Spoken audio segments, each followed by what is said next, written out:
अंश रूप जीव के आकर्षण केंद्र अंशी शिव स्वरूप भगवान ही है। यह वास्तव में यह स्वाभाविक स्थिति है कि अंश अपने अंशी से मिलना चाहता है।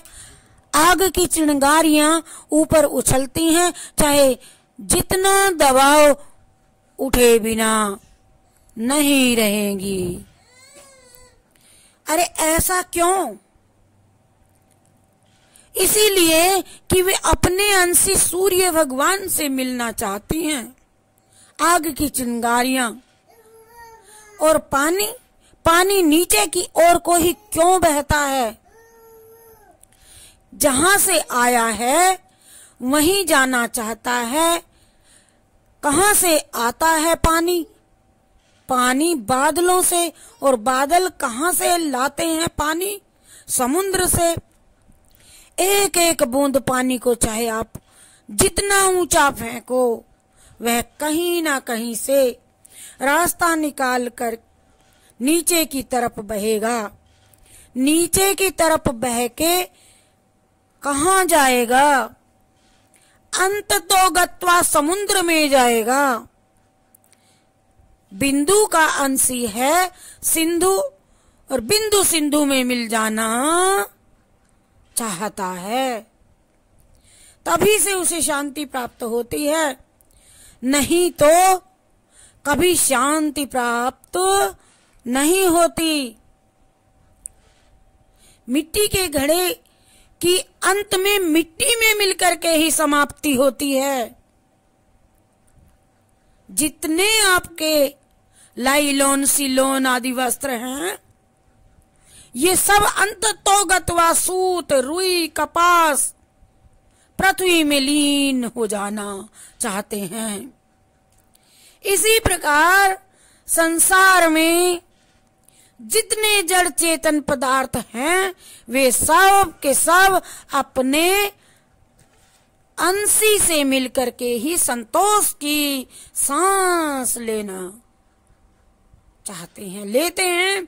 आस्तिक हो या नास्तिक, सभी जीव शिव स्वरूप भगवान में लीन हो जाना चाहते हैं। भगवान की सत्ता में यही है कि सबसे बड़ा प्रमाण कि भगवान को कोई मानने वाला भी भगवान बनना चाहता है।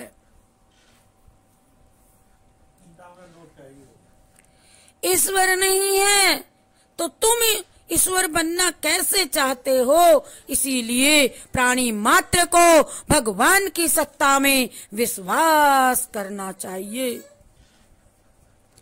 मनुष्य का पहला धर्म यही है कि वह भगवान को जाने, भगवान को माने।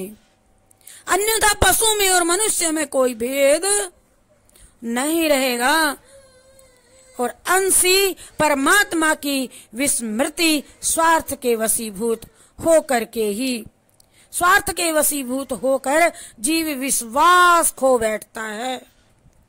और जब कोई व्यक्ति सबसे पहले चोरी करने के लिए जाता है, तब उसका हृदय कहता है कि ये बुरा काम है, ऐ मेरे मन मत कर। किंतु स्वार्थ के वशीभूत होकर के अंतरात्मा के मना करने पर भी वह चोरी कर बैठता है, और धीरे धीरे उसे चोरी करने की आदत पड़ जाती है। फिर भी स्वभाव हो जाता है, और चोरी करने का उसका ये स्वभाव हो जाता है। इसी तरह से जितने पाप हैं उन सब को करते समय प्रारंभ में अंतरात्मा मना करता है। ये क्या कारण है?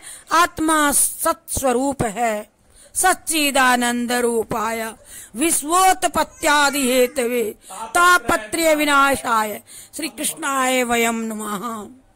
और इसी तरह वे जितने भी पाप हैं उन सबको करते करते समय प्रारंभ में अंतरात्मा मना करता है। क्या आत्मा सत स्वरूप है, इसका स्वभाव सदा सत वस्तु को ग्रहण करना, असत वस्तु को करना और वस्तु को ग्रहण करना। असद स्वभाव नहीं है, ये ग्रहण करना उसका। छोटा बच्चा दूध बड़े प्रेम से पीता है, चीनी या मिश्री उसमें मत रखो, उसके मुख में रखोगे तो स्वतः उसको वैसी ही आदत बन जाएगी, बड़े चाव से पालेगा जैसा फीका तुम दोगे उसको। किंतु ये किसने सिखाया? किंतु जिसने भी कभी नमक नहीं पाया, उसके मुख में जरा सा नमक लगाओ, मुख बिच लाएगा और मुंह बिचकाएगा, बिगाड़ेगा और फिर थूकना चाहेगा बालक। उसी प्रकार कड़वी या खट्टी चीज पहल मुख में डालो, कभी नहीं खाना चाहेगा बालक। माता पिता स्वजन धीरे धीरे नमक खाने का अभ्यास कराते हैं, मीठा खाने का अभ्यास कराने की आदत डालते हैं। अरे मीठा खाने की आदत जरूरत नहीं, क्या कारण है? आत्मा आनंद स्वरूप है, मधुर सुखद वस्तु को ग्रहण करना उस आत्मा का स्वभाव है। भगवान शंकराचार्य जी भी यही कहते हैं कि जीवो ब्रह्मो व ना परहा, योगता रावली स्तोत्र में यह है। अब जीव वस्तुतः ब्रह्म ही है और कोई अन्य जीव नहीं है, जीव भी ब्रह्म है। आत्मा स्वरूप से सच्चिदानंद सत स्वरूप, चित्त स्वरूप और आनंद स्वरूप है। ऐसा होने पर भी अविद्या, काम और कर्म के योग से उसमें दोष आता है। संसारी जीव गुणार्थी होते हैं, विषय भोगों में ही रहते हैं। वे दिव्य गुणानुकारण लीलया परम तत्व निर्गुण परमात्मा को पाने की इच्छा ही नहीं करते।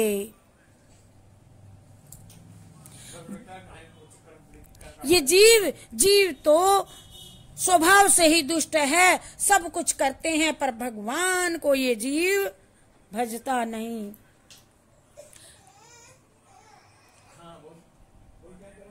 अब आगे कल बोलेंगे। जय श्री कृष्णा, जय राधे राधे।